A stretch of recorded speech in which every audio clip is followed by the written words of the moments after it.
Hola, estamos en nuestro segundo capítulo de Tactical Interview con Juan Daniel Oviedo, candidato a la presidencia de Colombia en 2026 y quien, gracias Juan por acompañarnos, por sacar Los este tiempo. tocayos de Juan. Muy contento de estar aquí contigo. Qué bueno Juan, muchas gracias por aceptar la invitación, por compartir con toda la audiencia de JP Tactical y lo que vamos a hablar hoy, que es un tema que nos compete a todos, de la confianza inversionista, de tu visión de país, que nos cuentes un poco.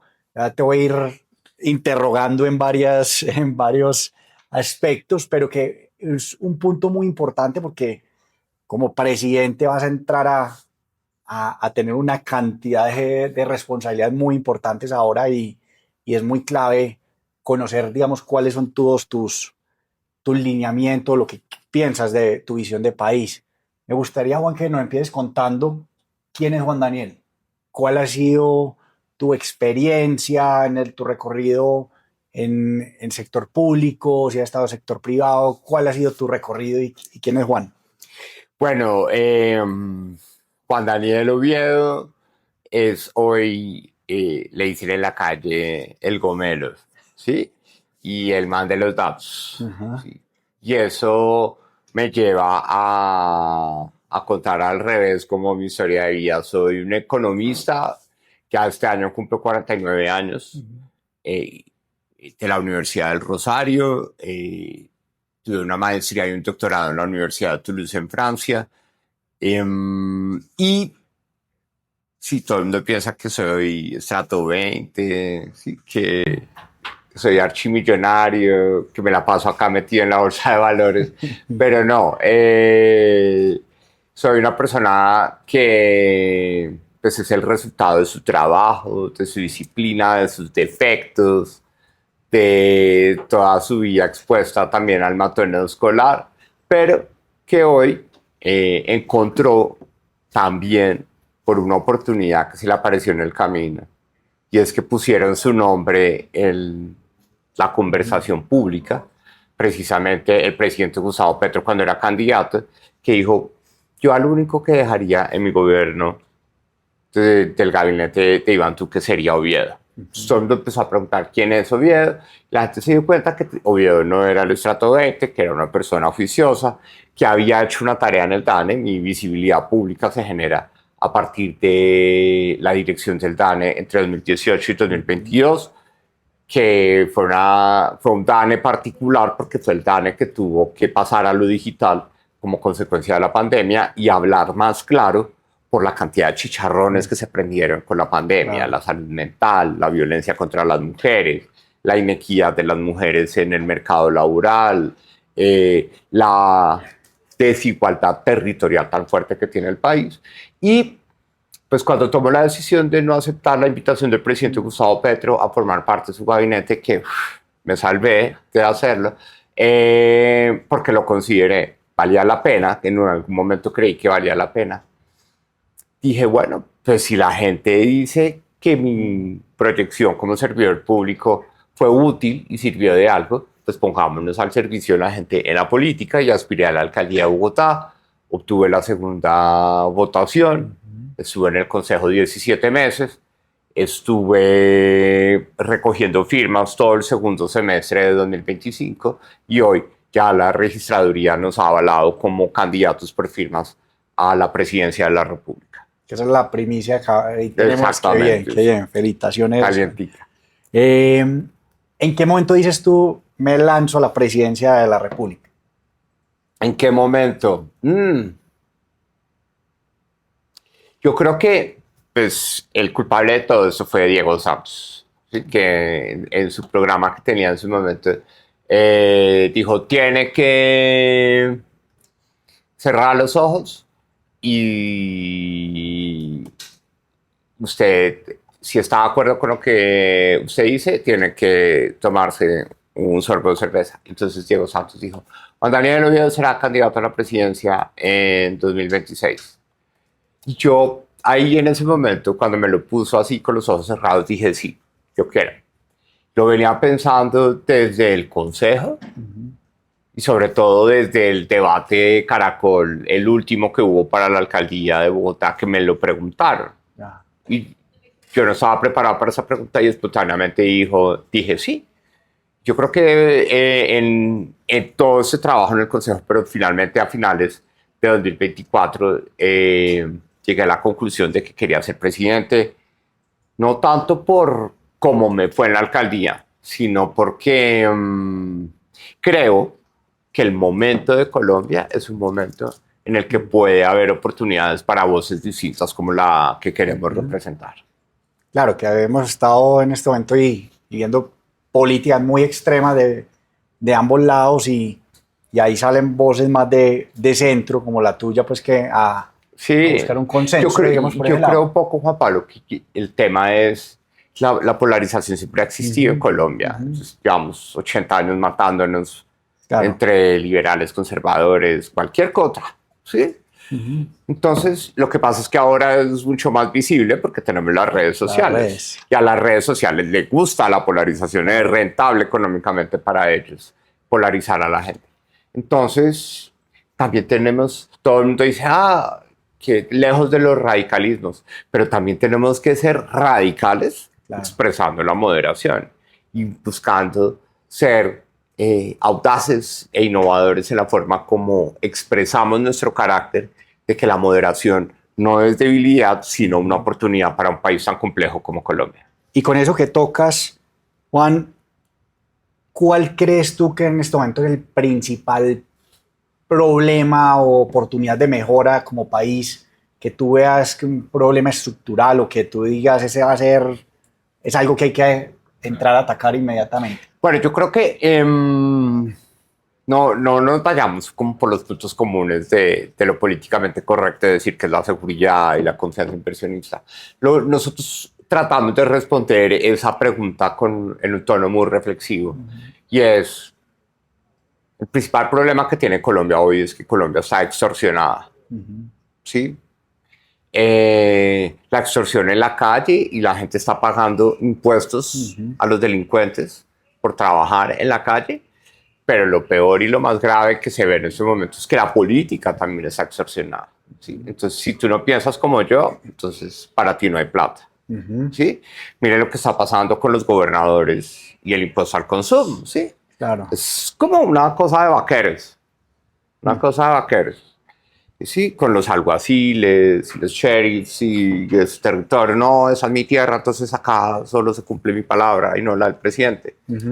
No podemos caer en ese tipo de situaciones, ¿sí? Porque las reglas claras que dan confianza a inversionista dicen que eso, hasta que la Corte no diga que es inconstitucional, no podemos asumirlo.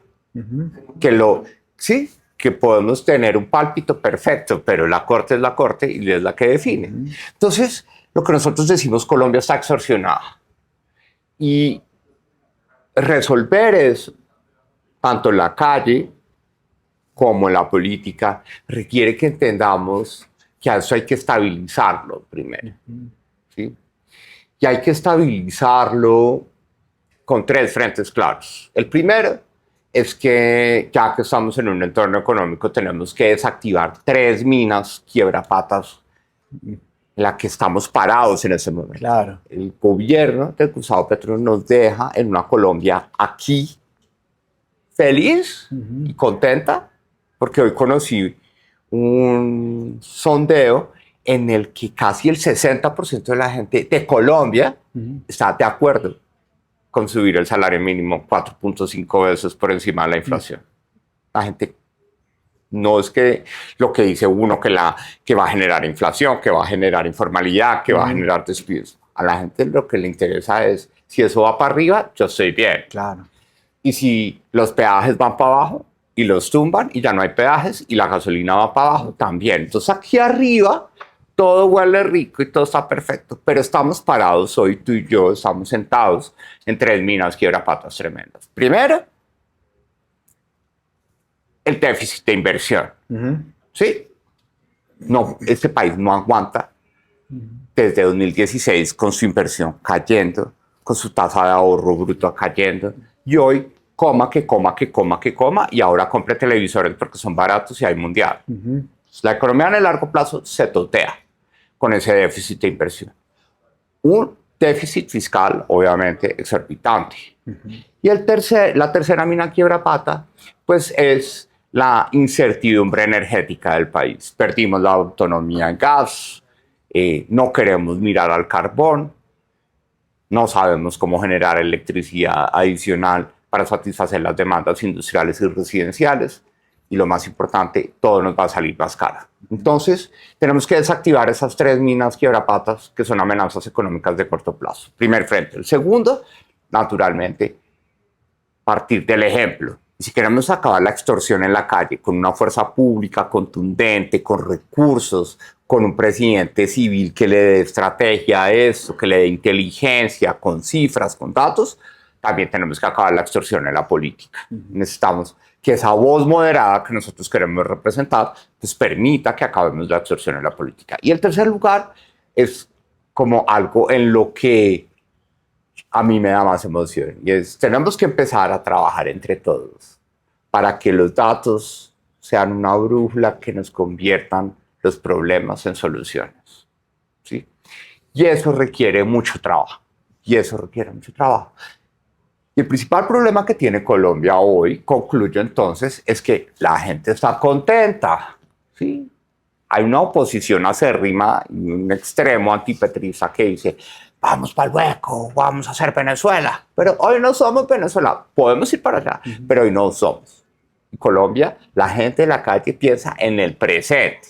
Entonces la gente dice, el huevo está barato, compré mi televisor nuevo para el mundial, hasta me voy a volar a Estados Unidos porque es un mundial cerca, ¿sí? Y nadie está mirando en lo que estamos parados en este momento, que es lo que nos va a totear a nosotros en el próximo gobierno. Claro, y los que, digamos, hemos podido estudiar economía y como en tu caso, que sabemos qué se viene con esto y que precisamente lo que tú mencionabas, las políticas cambiaron en los últimos meses previo ya a elecciones. O sea, es un tema que en la gasolina dispara, ahora ya sí, elecciones, bajemos gasolina en los últimos 2 meses. No se había aumentado tan desproporcionadamente el salario mínimo, ahora sí ya tenemos elecciones. Sí, se dio garra. Claro, entonces ese tema empieza una riqueza de corto plazo, como tú dices, pero no es sostenible, y lo hemos visto en muchos casos de países vecinos y realmente eso al final del día nos va a empezar a generar incertidumbre y temas pues que ya lo hemos tocado suficiente. Digamos, Juan, ¿cuál crees que ha sido los sectores o con qué fuerzas trabajarías más de la mano para lograr esa cohesión que el país no tiene en este momento? O sea, sectores en la economía, políticos, institucionales, sociales. Bueno, lo primero, chévere la pregunta, Juan Pablo. Lo primero que yo quisiera decir es que eso que tú acabas de decir al terminar la primera reflexión es lo que hace súper desafiante este proceso electoral, ¿sí? Porque esta es la primera vez que la gente va a salir a votar contenta. Claro. ¿Sí?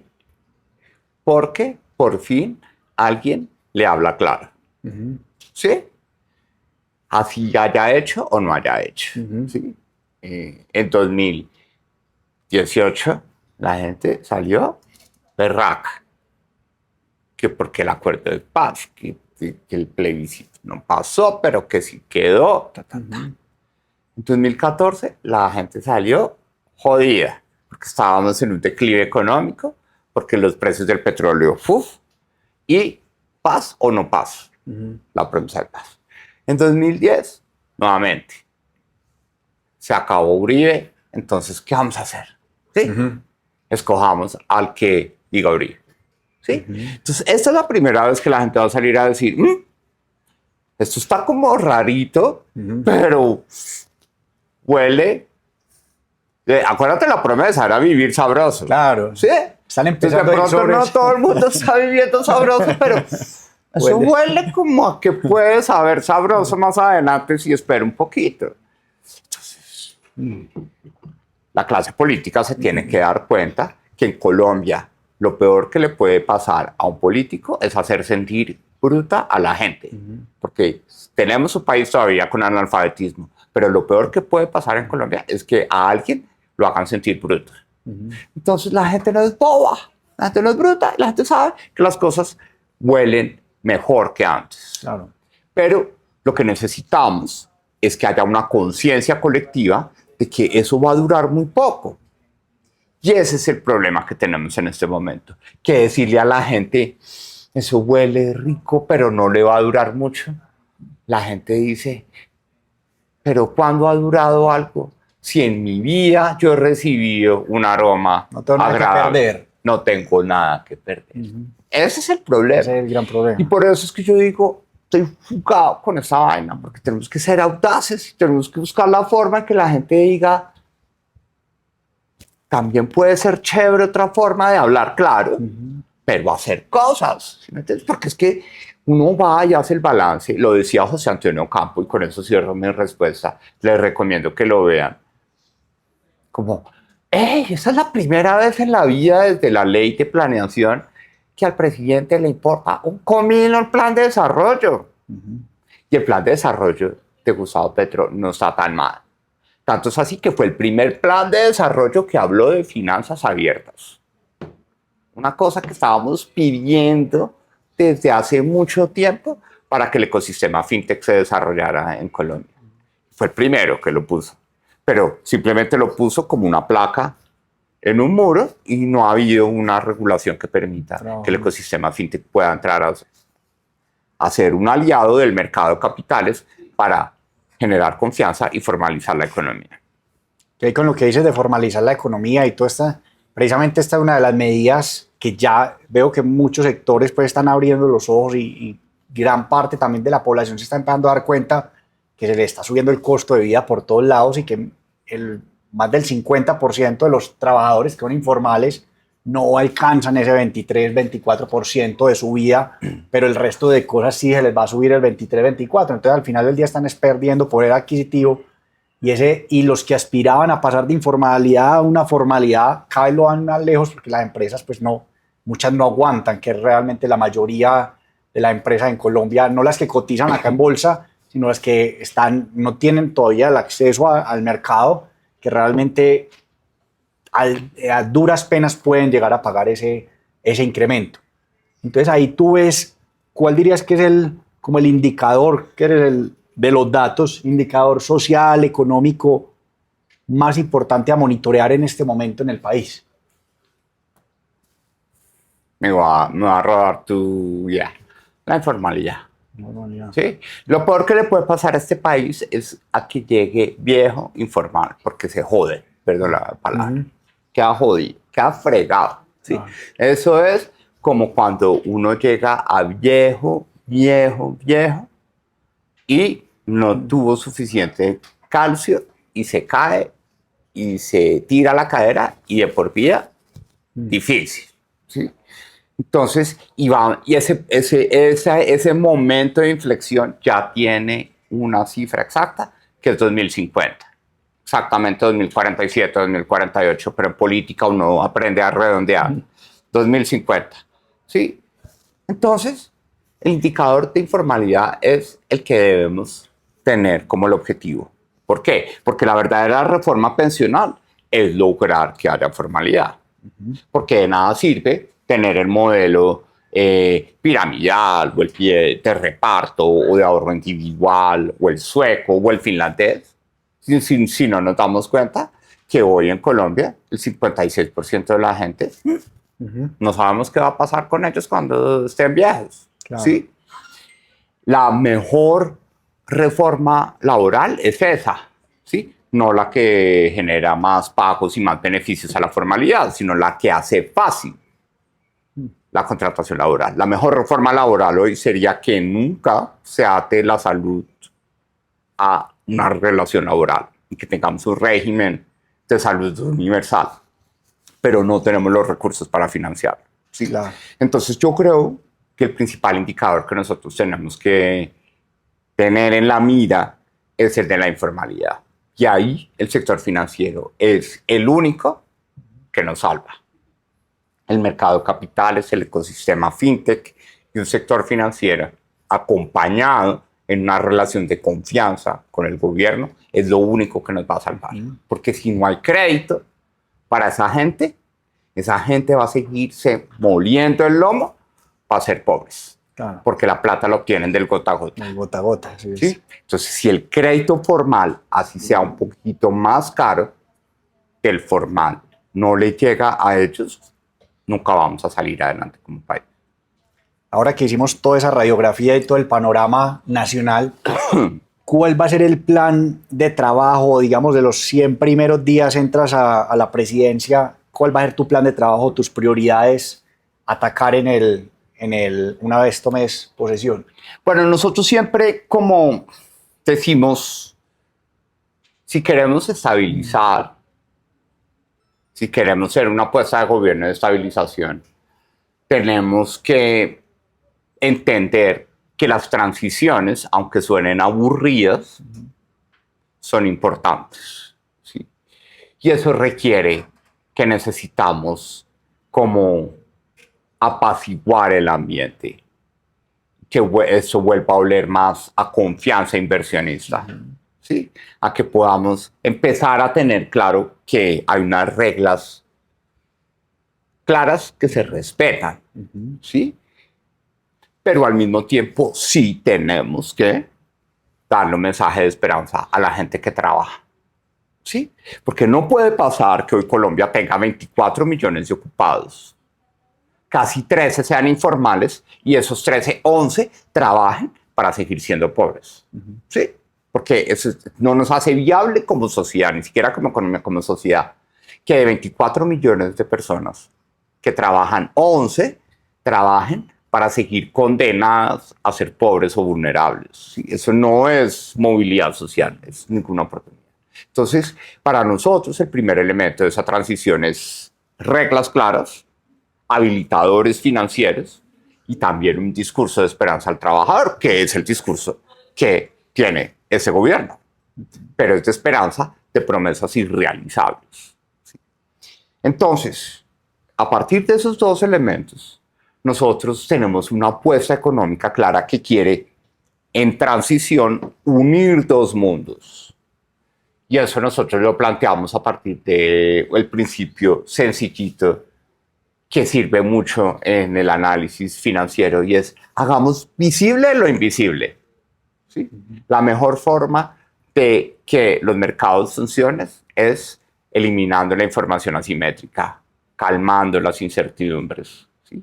Y que dejemos de romantizar la informalidad, ¿sí? Porque todo el mundo piensa hoy en Colombia que la informalidad es una señora, ¿sí? Aguerrida, pobre, ¿sí? Que vemos en muchas partes de Colombia. La informalidad es una realidad, no es un mito, ¿sí? No es una fábula, es una realidad. Tenemos que saber cómo funciona la informalidad. Y si Colombia está extorsionada, hoy ya sabemos que el principal elemento que condena a la informalidad, a la pobreza, es el gota a gota. Entonces, si el sector financiero no nos ayuda a ponerle luces a toda esa informalidad para saber la señora que vende arepas que le va bien, pueda tener crédito barato y que al mismo tiempo con ese crédito barato pueda empezar a ver cómo tiene una cadena de producción de arepas congeladas y crezca, pues eso no va a pasar. Entonces, unir dos mundos, lo formal y lo informal, requieren trabajar de la mano con tecnología y con el sector financiero. Entonces, una transición que une dos mundos con tres actores claves fundamentales. Un gobierno serio que entienda su rol habilitador de esa conexión de dos mundos, el formal y el informal, para hacer visible lo invisible, con una regulación de un mercado de capitales pertinente, con unas innovaciones tecnológicas para poder tener remesas usando blockchain y buscar dinámicas más importantes que ofrece el ecosistema fintech. Así que un gobierno que tenga unas reglas claras, un sector privado, y en este caso un sector financiero, que entienda que hay un gobierno que no lo ve como los ricos del paseo, sino que lo ve como la herramienta fundamental para resolver esa variable que para nosotros es una obsesión, y es la informalidad. ¿Sí? Claro. Y uno tercero, y es que la gente, la sociedad civil entienda que esto no se trata de llegar a clavarlos, porque es que hoy la gente piensa que formalizarse es que lo clave. La DIAN, la Cámara de Comercio, los bomberos, y el INVIMA. Entonces, todo el mundo dice, ¿yo para qué diablos quiero ser formal? Sí, es que me van a clavar. Y además me toca sacar plata para pagar impuestos, Y para que pagar cada vez está pensión. más duro con toda esta reforma y con todo Entonces, esto. eso es como la trilogía de lo que nosotros queremos hacer. Y nuevamente, aprovechando este espacio que tú tienes una audiencia muy clara, el sector financiero y el mercado de capitales se vuelve una herramienta clave. Pero también con un gobierno que asuma riesgos. Claro. ¿Sí? No como vean a ver cómo da plata barata, sin hacer el esfuerzo como gobierno para hacerla barata. Claro. ¿Sí? Y por ese lado que tocas de confianza, de seguridad, de reglas claras, ¿cómo garantizarle a los inversionistas que lleguen a invertir al país, que lleguen a traer inversión extranjera directa, que lleguen reglas claras, no como lo que hemos venido viendo en los últimos años, que de reformas cada 3 meses, de cambios de reglas, de nuevos impuestos, y una cantidad de cosas que generan incertidumbre, que generan miedo y que la gente dice, bueno, me voy más bien para el país que me estén dando estabilidad? Entonces realmente, y que vemos pues con ese aumento de salario mínimo, con el tema de endeudamiento, el tema fiscal acá, ¿cómo hacer o cómo darle confianza a los inversionistas que tú digas, bueno, entro a la presidencia y voy a hacer esto, esto y esto para no estarles cambiando la cancha y las reglas de juego cada 3 meses?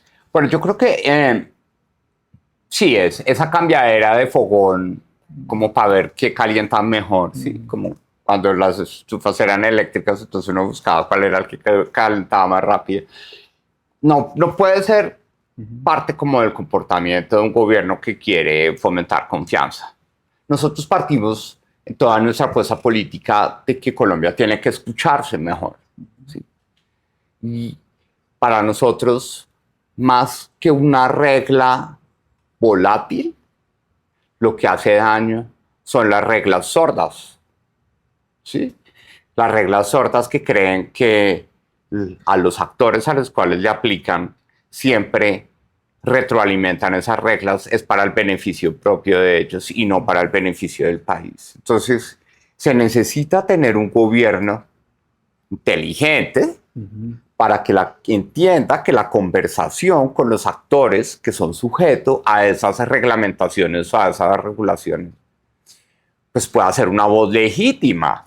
Y hay que escucharlos y hay que entender, ¿sí? Por ejemplo, la regulación cambiaria lleva una conversación contra un muro que ni el gobierno ni el Banco de la República han querido atender específicamente para poder incorporar innovaciones tecnológicas en el mercado cambiario y sobre todo en el mercado de flujos de remesas en Colombia, ¿sí?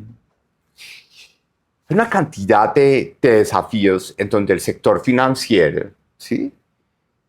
Hoy, gracias a la tecnología, tiene una cantidad de elementos como, por ejemplo, tokenizar nuestra economía, ¿sí? Que yo pueda que mi apartamento, ¿sí? No como un todo, solamente con una transacción hipotecaria, sino como desde el proceso de esa tokenización, gracias a la cantidad de información que existe alrededor de cómo se obtuvo, qué tiene, quién vive, en dónde está, en qué espacio, pues yo pueda tener algunos elementos de mi apartamento para poder adquirir un crédito para una apuesta riesgosa no tan costoso como hoy lo tengo que obtener. Entonces, nosotros creemos que el principal mensaje de confianza es que nuestras reglas no van a ser sordas, que seguramente van a cambiar, pero van a cambiar como resultado de una conversación, ¿sí? No de una conveniencia, o de una imposición, como lo estamos viendo en ese momento. Porque no podemos decir que es que todo se va a quedar quieto, porque lo que está claro es que por tanta quietud y por tanta sordera, este gobierno llegó a tirarse las reglas, ¿sí? No a permitir que las conversaciones con el otro lado de la mesa la retroalimentaran, porque ese gobierno es un gobierno víctima de que nadie lo quiere dejar hacer, de que todo el mundo le quiere meter los dedos en la boca, que el sector financiero y el mercado de capitales son unos abusivos, que los constructores son unos ladrones, ¿sí? Todos Que malos. los concesionarios de vías son otros ladrones. Entonces, por habernos puesto a decir que la confianza se basaba en reglas sordas que no cambiaban. Entonces, aquí el mensaje de confianza que nosotros damos es: vamos a tener gente cuyo gen fundamental sea que así no puedan oír bien como yo, que tengo problemas de audición, tengan la voluntad de escuchar. ¿Sí? Porque es que oír y escuchar tiene una distancia muy grande, porque en escuchar está la voluntad y están las herramientas. Y eso es fundamental para nosotros. Porque, por ejemplo, en el sector financiero, en el mercado de capitales, vamos a necesitar muchas conversaciones. Claro. Y de las duras, por ejemplo, con el tema de las llaves breves, para saber cómo vamos a unificar pasarelas, ¿sí? Cuando cada entidad financiera acá quiere tener su pasarela propia, ¿sí? Entonces, son conversaciones que hay que dar, sí, que uno diga que es que del otro lado son unos abusivos. No, hay que entender que estamos en Colombia, que tenemos que escucharnos, que tenemos que buscar un punto común, porque si no aprovechamos a Breve, por ejemplo, en ese escenario, pues para nosotros Breve es como el comodín de nuestra estrategia de formalización. Entonces, reglas que no sean sordas. Eso es lo que nosotros queremos hacer para nuestra confianza inversionista en Colombia. En cuanto a carga tributaria, Juan, digamos, para las empresas, para las personas naturales, ¿cómo es ese proceso que hoy en día realmente pues, somos de los más costosos en toda la región, también en tema de impuestos, y que las empresas ya no aguantamos más? ¿Cómo es tu plan de gobierno para buscar volvernos más competitivos frente a los vecinos? Bueno, lo primero es, nuevamente, una transición. ¿Cuál? Tenemos que recuperar la gobernabilidad tributaria, ¿sí? Porque ese gobierno se la tiró, ¿sí? Porque ese gobierno hizo más evidente el sentimiento que no habíamos logrado traer sobre la mesa. Y es que cada gobierno llega y dice: ah, no, es que yo lo quiero a mi manera, y como a mi manera cuesta más, entonces llego a arrodillarme al Congreso para decir: necesito más impuestos para poderlo hacer a mi manera. ¿Sí? No necesariamente a la manera que necesita el país o la gente, no, a mi manera. Entonces, ese gobierno fue, perdón la palabra, más descarado. Me quiero tirar a este país a mi manera, y para eso necesito aún más plata de los ricos, ¿sí? Y asoció la gobernabilidad tributaria, que es un concepto técnico, que es como la legitimidad que tiene un presidente o la rama ejecutiva para ir al Congreso a decir: necesito ajustar el sistema de cargas económicas de nuestra sociedad. Pues se perdió, porque entonces puso sobre la mesa que hay sectores vacas lecheras, como el sector minero energético, el sector financiero, el sector de juegos de suerte y azar, ¿sí? Entonces, primero, lo que nosotros queremos llegar es a decir: vamos a gobernar con lo que tenemos al comienzo, con lo que hay. Suena un poco, para algunas personas puede ser frustrante, ¿no? Porque el discurso puede ser más emocionante diciendo: va a llegar y vamos a bajar el 333, el 4321, y vamos a acabar el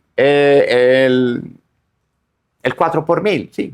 Entonces salen 4, 3, 2, 1, 0, no habrá 4 por mil. ¿Y de dónde vamos a sacar la plata y la liquidez del sector público que genera ese impuesto? Entonces nosotros queremos es llegar y establecer cómo esa plata que tenemos en el sistema tributario actual la hacemos rendir más y la ejecutamos mejor Es decir, nuestro principio es más de disciplina de gasto. Nuestro principio es de ponernos otra vez las gafas en lo tributario, porque nadie ha hablado de los indicadores de evasión o de elusión, ¿sí? Pero uno dice, plata, ayer hice el cálculo de crecimiento del M2 en noviembre del 2025 y el M2 estaba creciendo ya a 2 veces la inflación. Es decir, que plata por montones en la economía hay en ese momento, ¿sí? Entonces, los indicadores de evasión, nadie está hablando de eso, pero tenemos que prender la DIAN y vamos a recuperar plata que no se está recaudando precisamente por esa evasión y elusión que se está permitiendo, porque eso es un gobierno que verdaderamente dijo, bueno, yo me voy a poner unas gafas oscuras para que los delincuentes que hoy ganan plata en narcotráfico la conviertan en contrabando. Y el contrabando de muñecas, de labiales, de pijamas, pues es el que tiene a la gente contenta. Y al legal lo clavo con impuestos altos para que compense lo que el otro no. Exactamente. Entonces, lo que nosotros queremos es empezar a ser más eficientes en el gasto, en el recaudo. Y, claro, no genera aplausos, no genera emoción, pero lo que queremos es que trabajemos en una reforma tributaria que verdaderamente sea una receta médica de un especialista para una enfermedad. ¿Sí? Todo el mundo dice, no, es que la reforma tributaria estructural. Simplifiquemos todo. Pero nadie se ha preguntado en que llevamos en ese cuento desde 2002 y hemos hecho, yo no sé, muchas reformas tributarias. ¿Sí? No sé el número exactamente en ese momento. Y ninguna ha podido darle a la enfermedad que tenemos y es cómo vamos a hacer nuestro sistema tributario un sistema neutro al menos o que incentive la formalización. Lo que hemos hecho es crear un sistema tributario que espanta a la gente de la formalidad. Claro. Es decir, yo allá no me quiero meter. ¿Sí? Yo no quiero que me vea la DIAN. ¿Sí? Entonces, ahí es donde nosotros tenemos una apuesta de decir, vamos a hacer esa receta médica y ese elemento estructural para que por fin Colombia pueda pensar en que su sistema tributario, más que eficiente a la hora de ponerle plata al bolsillo del gobierno, sea neutral o propositivo alrededor de los mecanismos de formalización que le queremos plantear al país. Perfecto. Llega Juan Daniel a la presidencia, encuentra como va a encontrar la olla raspada y endeudamiento desbordado. O de pronto hay que buscar la olla, no sé. Exacto. Pero digamos un escenario complejo en temas de capacidad para invertir en infraestructura, en una cantidad de cosas que durante estos 4 años hemos visto muy quedado realmente. ¿Qué papel va a jugar el sector privado con tu gobierno?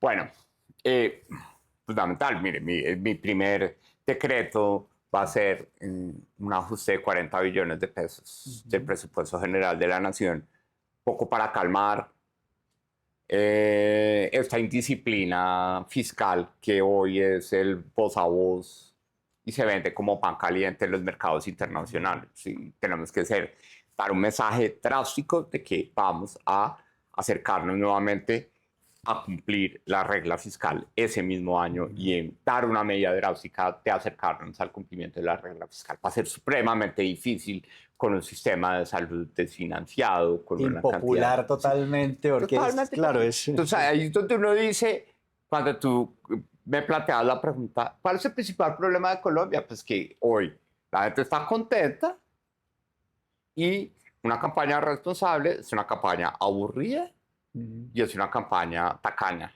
Claro. ¿Sí? Entonces, uno puede ser aburrido, pero con plata conquista. Claro. ¿Sí? Pero aburrido y tacaño, uno se queda jodido. Llevado, ¿sí? sí. Uno no levanta. ¿Sí? Aburrido y tacaño, uno no levanta. Y eso es de enamorar también a la gente Claro. a la hora de esta propuesta. Entonces, lo que nosotros estamos planteando es cómo el sector privado, más que venga, volvamos a ser como antes, no. Queremos forjar una relación más fuerte y profunda con el sector privado, que esté lejos de los prejuicios. Yo también fui funcionario y mi especialidad, curiosamente, sin querer queriendo, mi doctorado es en regulación económica. Y en regulación económica uno aprende que el Estado y el sector privado, si se relacionan con prejuicios, la cosa no sale bien. Si se relacionan sabiendo qué es lo que le conviene al otro lado y a este lado, y definen el incentivo claro para que las cosas salgan bien, salen bien y todos quedamos contentos. Entonces sí vamos a tener un sector privado en donde el caso particular del sector financiero y del mercado de capitales se vuelve fundamental. Y para volver a ser buen amigo del sector financiero y el sector privado en materia de inversiones de infraestructura que necesita el país, sí queremos recomponer nuestro sistema de banca pública. ¿Sí? Entonces sí queremos rápidamente tener un plan de choque, e incluso en condiciones de excepcionalidad para poder tener un Fondo Nacional de Inversión de Impacto, ¿sí? Que migre a esas nuevas dinámicas internacionales de criterios de inversión basados en impacto y que ese FONIM le hemos puesto, ¿sí? Que redimensione todo el esquema de banca pública del país, sea ese actor en el que los privados van a llegar y van a encontrar audacia, escucha y sobre todo capacidad de ejecución para que podamos lograr que el sector privado sea el que nos saque adelante en la deuda de infraestructura sin que eso necesariamente implique llenar al país de peajes o llenar al país de deudas, sino que busquemos cómo compartimos el riesgo del sector público y el sector privado en un mercado de capitales que tiene unas oportunidades gigantes para resolver ese déficit de inversión que tenemos hoy en el país. ¿Qué opciones ves para que el mercado de capitales adquiera una mayor profundidad en Colombia? En que ahora, ¿cómo estás viendo, por ejemplo, la integración con las bolsas regionales? Que se vuelva realmente un mecanismo más asequible para las empresas, no las más grandes del país, sino que realmente una masa mucho mayor de empresas, un número mucho mayor que de pronto no alcanzan a llegar al mercado, lo vean como una opción viable para entrar a financiarse. Lo mismo que planteas con el gobierno, cómo lo estructuras por el lado de... Yo lo pondría en un tono como trágico, es decir, si usted vota por alguien que no entiende el mercado de capitales, perdió el voto. Es decir, el salvavidas de la economía colombiana está ahí. ¿Sí? No me lo dijo así, pero me invitaron a un debate de candidatos en el Congreso Anual de Asobolsa. Yo escuché al presidente de la Bolsa de Valores, me quedó clarísimo. ¿Sí? Me preparé y envié los indicadores. Hay una cantidad de desarrollos, ¿sí? Que no podemos seguir quedándonos en lo políticamente correcto, de que cada 8 años para hacer el check de eso, convoquemos una misión de mercado de capitales. Hagamos unos piloticos con el Banco Mundial. Alegrémonos de que los pilotos funcionaron bien. Y sigamos en el día a día. No, el camino para que nosotros redimensionemos el déficit de inversión en infraestructura del que venimos desde 2016, porque es que acá no hay que buscar solamente culpables de que es Petro.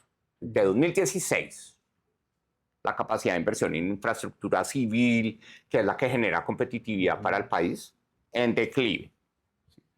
Entonces, eso es lo que nadie ha querido ver como esa cifra de caída del ahorro bruto permanentemente desde 2016, mientras América Latina se salva de la participación de inversión dentro del PIB, Colombia cae tremendamente. Eso no es solo Petro, por Dios. ¿Sí? Es que hemos sido un país en el que no hemos incrementado la penetración efectiva del sector financiero y del mercado de capitales en la economía.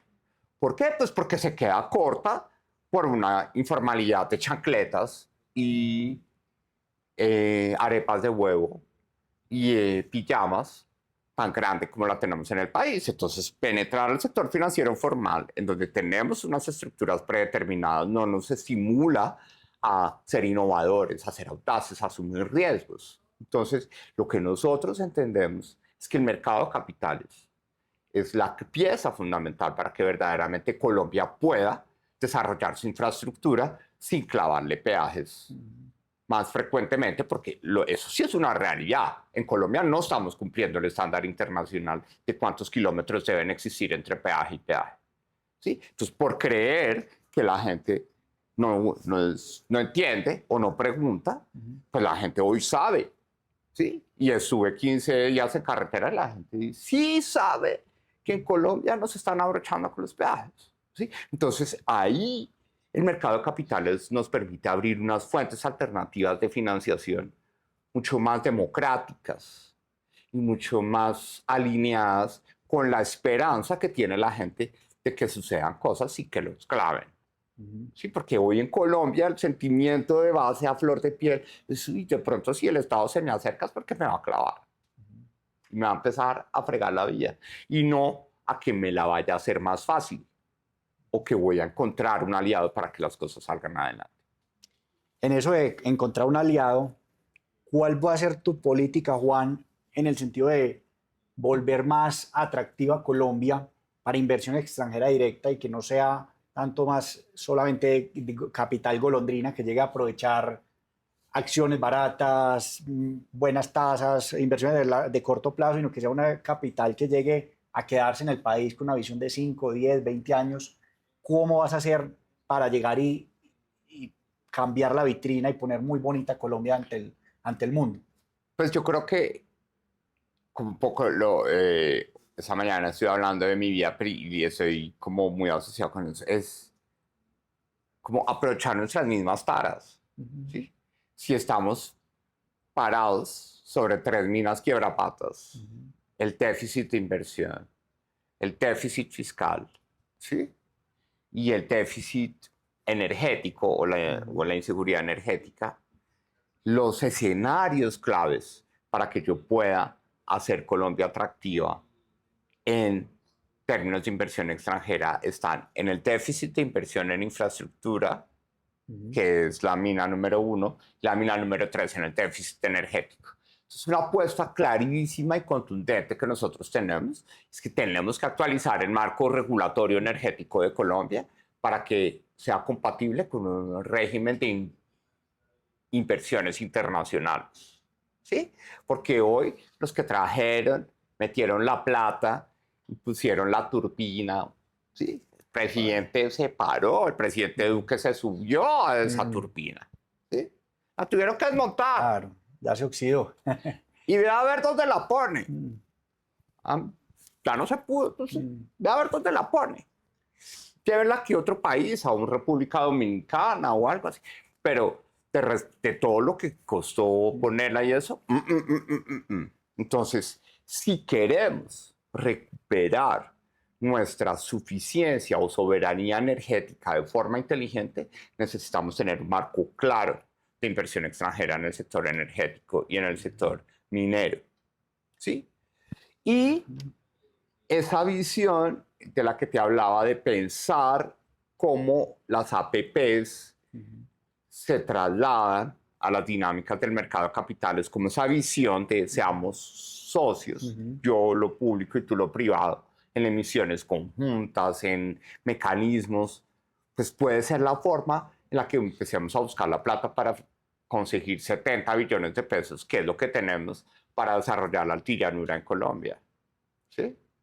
Ahí con lo que mencionas, Juan, que precisamente iba para allá, ¿cómo hacer que precisamente esos proyectos que dan la seguridad energética y que era un desarrollo enorme, por ejemplo, en La Guajira y todo, que no porque pasa que el cable en 2 casas por ahí que toque y salen y tumbe todo el proyecto y desbarate toda esa inversión y todos esos proyectos y todo eso? ¿Cómo trabajar eso? ¿Cómo trabajar esa línea delgada entre el consenso social y garantizarle a los inversionistas que llegan con nuevos proyectos de largo plazo que no les desbaraten la inversión de un momento? Como por ejemplo el tema de la consulta previa. Bien, es un tema súper sensible, ¿sí? Porque todo el mundo, hoy la consulta previa, todo el mundo quiere sacarla del camino. Hay gente que logra aplausos diciendo, vamos a acabar con la consulta previa, pero pues, eso es imposible, ya lo hemos estudiado. Pero lo que más nos duele es que irónicamente el régimen de consulta previa puede ser mucho más ejecutivo simplemente con una emisión, porque el régimen de consulta previa sí le da discrecionalidad al presidente y le permite emitir circulares o directivas presidenciales que regulan los términos ejecutivos de la consulta previa. Y el último que lo hizo fue el presidente Duque en 2020. ¿Sí? Entonces tenemos que llegar que el primer día también emitir nuestra directiva o circular presidencial. ¿Cómo vamos a hacer mucho más ejecutivos los términos de la consulta previa? Porque tiene que suceder. Claro. Pero tenemos que poner sobre la mesa una forma en la que se moneticen. Y de pronto puede ser sensible ese mensaje. Yo puedo ser sujeto de malinterpretación, dejo la aclaración. Pero tenemos que poder ser capaces de monetizar los intereses que están en juego. Porque es que en la consulta previa hay algo de incentivos que nadie se ha querido dar cuenta. Y es que somos una sociedad que decimos que es multicultural. Le digo a unos indígenas o a una población negra, esa es su tierra. Usted manda, eso es cosmovisión. ¿Sí? Pero quiero ahora pasar por esa tierra para yo ganar más plata o para que mi país sea mejor. Y entonces ellos no van a ganar nada. ¿Sí?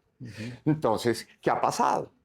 Un gobierno, desde que existe el régimen de consulta previa, que cada 4 años lo único que manda es, yo lo viví, y es como el premio es, yo lo mando a usted, pero me resuelve esa vaina. No importa lo que tenga que comprometerse, pero resuélvalo. Entonces, la lista de pedidos de la consulta previa cada vez es más grande. Claro. Entonces, el otro lado de la mesa no es bobo. Y dice, pues si volvió, ¿sí? Ahorita quiere un cable eléctrico. Ah, pero mire todo lo que me había prometido y no me ha dado nada. ¿Sí? Entonces, ahora más duro se la voy a poner. ¿Sí? Entonces, por no querer monetizar parcialmente los intereses que están en juego alrededor de las inversiones que están sujetas al régimen de consulta previa, hoy estamos fregados. Entonces tenemos que buscar la forma de cómo se monetizan esos intereses. ¿Sí? Hay actores que ya lo han hecho, ¿sí?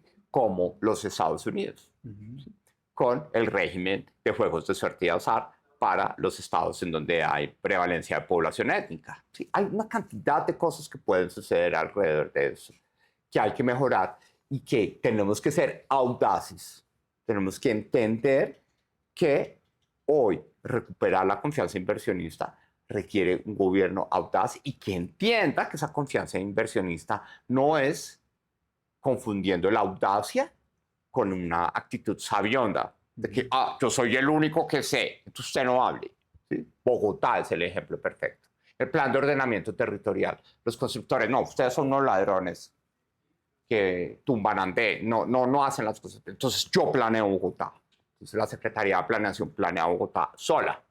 ¿Sí? Y después genera unos incentivos que nadie lee, ¿sí? Y la construcción parada en Bogotá. Los desarrollos urbanísticos parados en Bogotá. Entonces, entender que esa confianza inversionista requiere una actitud de audacia, de escuchar y entender que las cosas funcionan si convertimos los problemas en incentivos que los puedan resolver.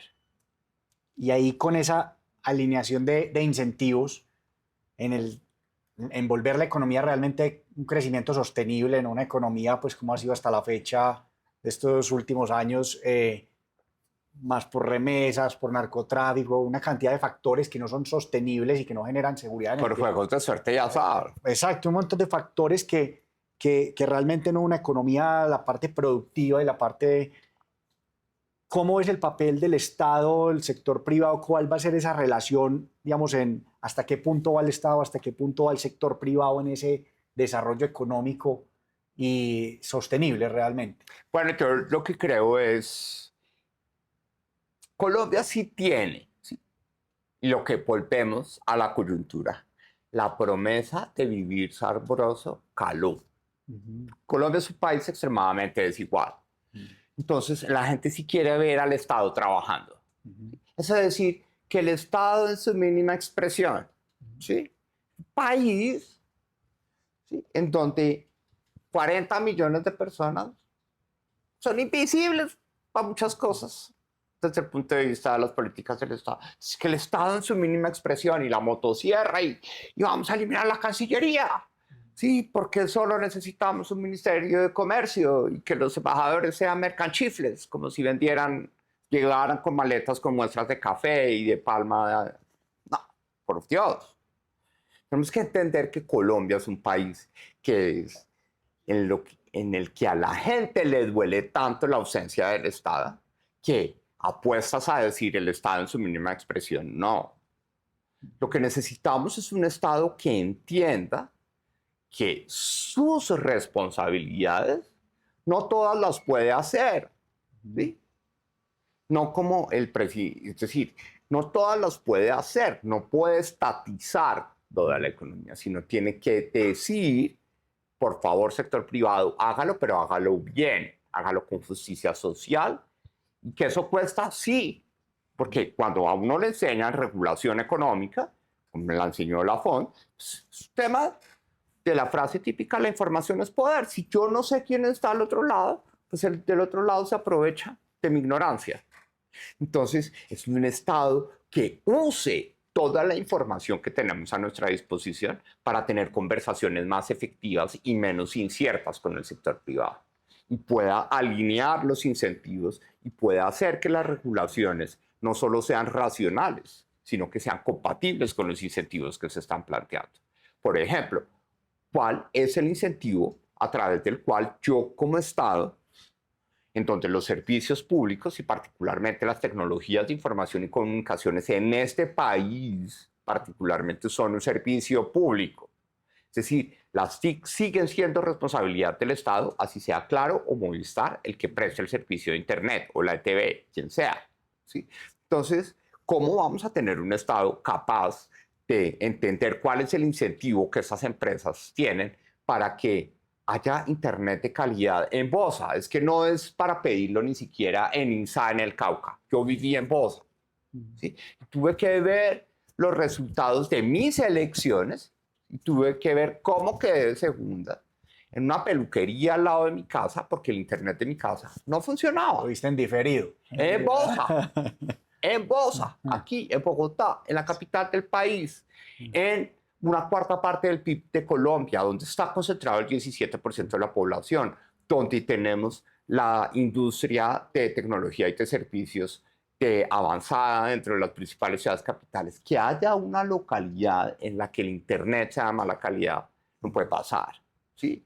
Y si el Internet es responsabilidad del Estado, pues lo que se trata es de definir los incentivos claros a través de los cuales eso funciona. Esa es la forma como queremos conversar. ¿Que cuesta? Claro que cuesta, pero eso no es que nos roben plata, es cómo la remuneración de esa transacción pues permite que la transacción le genere un beneficio a la gente y le ponga un ratito a la gente de Bosa y que la gente de Bosa entienda que en su casa no tienen que salir al andén a que le roben el teléfono porque es que dentro de la casa no hay señal.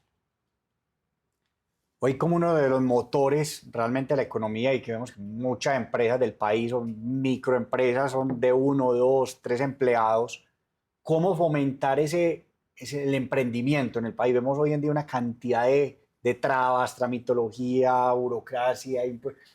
¿Cuál va a ser tu política para fomentar ese emprendimiento?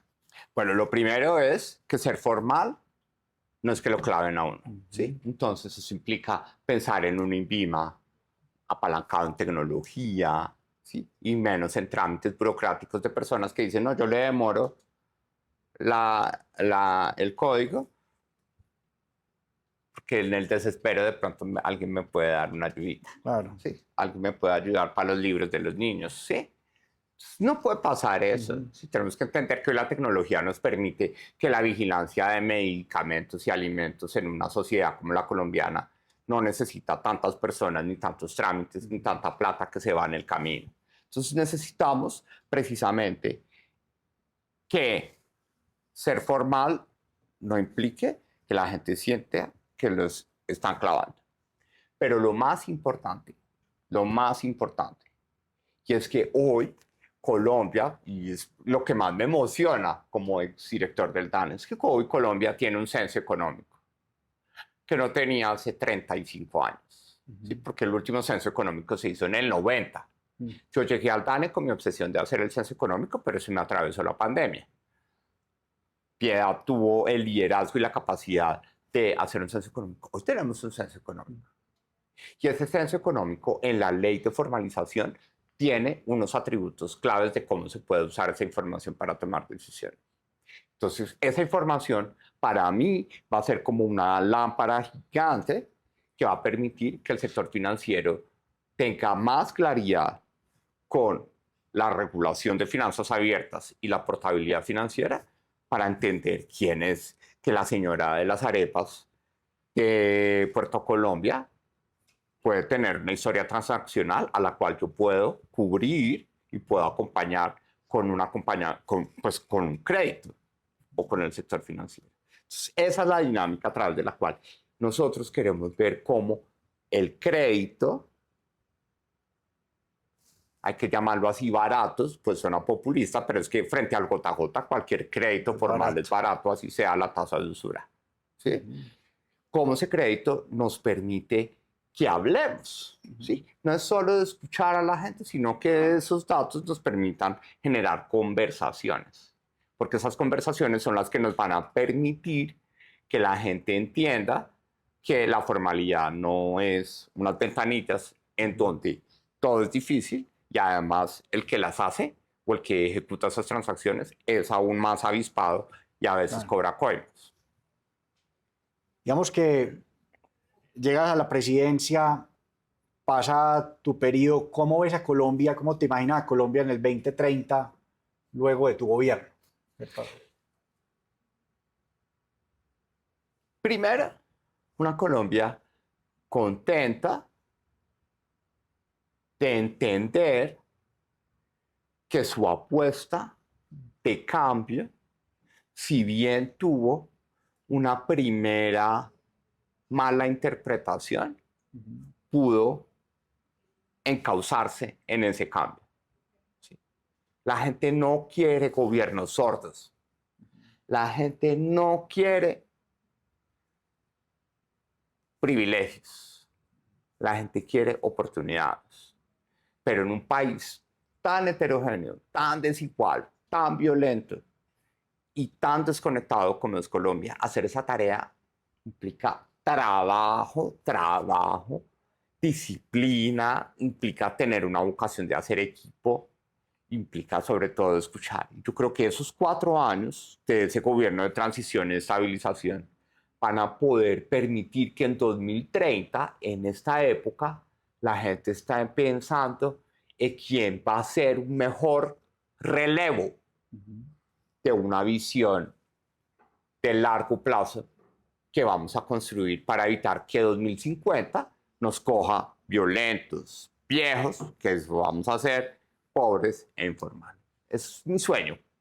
Entregar el 7 de agosto de 2030 un país que entienda que las elecciones presidenciales no es cambiar de foco cada 4 años, no son un mundial para darse pata cada 4 años, sino son oportunidades para definir quién es el mejor relevo para ser el capitán o el director de una agenda común, en donde no nos tratemos entre nosotros de ladrones y de pillos y de corruptos. No.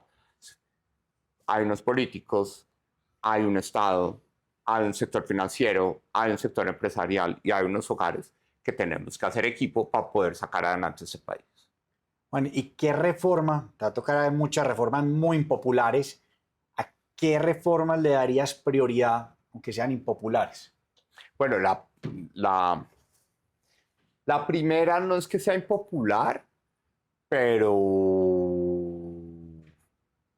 ahí va a ser difícil que la gente la entienda. Y es que tenemos que tener una misión urgente del Banco Mundial, es como mi sueño, para poder tener la reforma a la ley orgánica del presupuesto.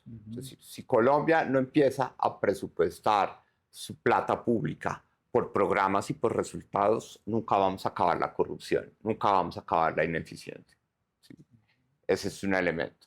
Mira, vamos a querer resolver algo que se la prueba, date cuenta. Dime quién ha hablado de la ley de competencias, ¿sí? De la reforma del Sistema General de Participaciones. ¿Quién ha hablado en los últimos 3 meses de 2025 o al comienzo de este año a decir, es un pendiente la ley de competencias del Sistema General de Participación? Vamos a tener que entrar ahí para poder empezar a ver cómo tenemos una descentralización de capacidades, ¿sí? Creo yo que dentro de nuestra agenda de formalización de la economía vamos a tener que o acudir a una reforma o aplicar el Estatuto de Ciudades Capitales, pero sí necesitamos que el servicio público de transporte no tenga una regulación centralizada que dependa solamente del Ministerio de Transporte, sino que los alcaldes puedan tener y los gobernadores tengan la posibilidad de ser autoridades locales o departamentales de transporte. Si no, nunca vamos a acabar con la informalidad del mototaxismo, ¿sí? Y la informalidad del mototaxismo es hoy la principal trampa de pobreza del Caribe colombiano, ¿sí?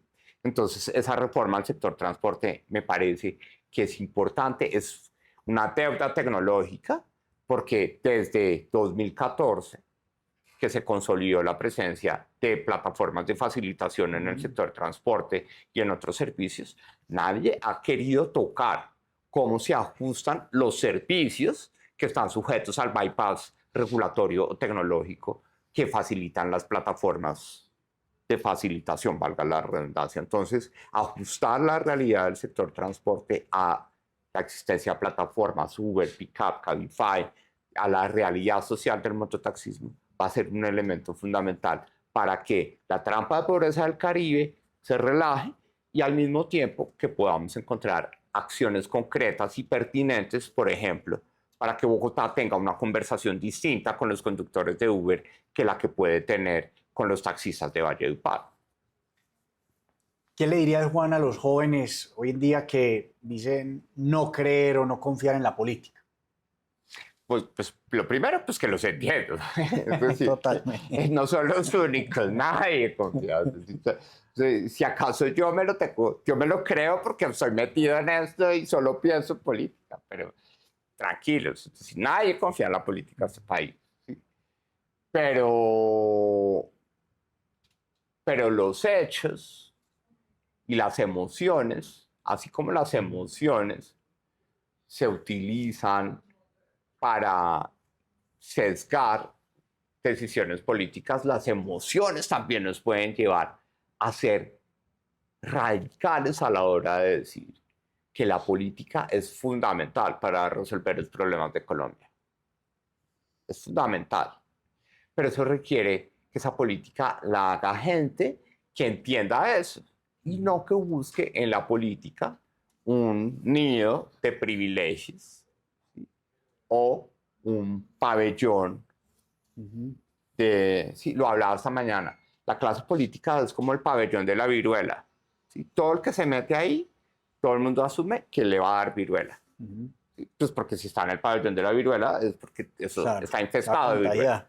Pero lo que necesitamos es dejar de pensar que la política es el pabellón de enfermos, en el que haya gente nueva que pueda llegar a hacer lo contrario a la hipótesis de la manzana podrida. Puede llegar una manzana buena que empiece a decir, venga, si esa manzana buena sabe rico, ¿por qué no traemos más? Y empezamos a sacar las otras, ¿sí? Entonces, hay que votar, por favor, jóvenes, hay que votar. Lo importante es voten por el que les guste.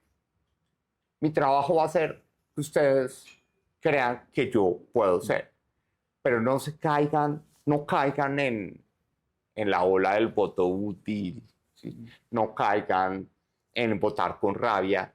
Y una cosa importante, y es que entiendan que esta consulta del 8 de marzo es una oportunidad para que ustedes voten por el que quieran, lo que quieran.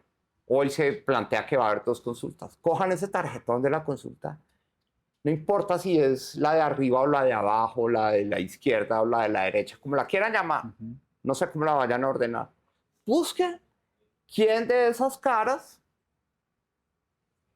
les cae bien y les parece que es mejor. yo estoy seguro que si ustedes hacen eso y lo hacen bien, van a empezar a contribuir a que Colombia pueda entender que la política se puede hacer bien y sobre todo que se pueda hacer distinto y de forma resolutiva. Juan, y por último, para terminar y ser respetuoso con tu tiempo, con la agenda que nos abriste, si tuvieras que mandarle un mensaje o la oportunidad de mandarle un mensaje en este momento a los inversionistas internacionales para que depositen la confianza en Colombia y para que vengan a apostarle con todo a largo plazo al país, ¿qué les dirías? Bueno, el mensaje más importante es a los inversionistas internacionales. Ustedes ya se metieron en esto y arriesgaron al cambio que sucede en 2026. ¿Sí? Aquí hay una posibilidad de que esa apuesta riesgosa que ustedes hicieron de invertir en activos colombianos bajo el supuesto de que va a haber cambio, va a ser rentable, porque ese cambio va a suceder. ¿Sí? Y hay gente comprometida que lo quiere hacer y aquí vamos a encontrar el camino para que esa confianza inversionista sea nuevamente no solo unas ganancias de corto plazo que van a tener porque mucha gente, los insider reports de muchas bancas de inversiones, compre colombiano, porque va a haber cambio presidencial, eso va a suceder, pero se van a trasladar en un largo plazo por un país que quiere ser gobernado por reglas que escuchan. No solo que se quedan quietas, sino que escuchan. Muchas gracias, Juan, por haber sacado este espacio en tu agenda y que permitiste que mucha gente vea tus prioridades, tu visión de país y saber a dónde vas a llegar a trabajar una vez asumas la presidencia. Bueno, acá seguimos con Todo por Colombia. Muchas gracias. Muchas gracias, Juan.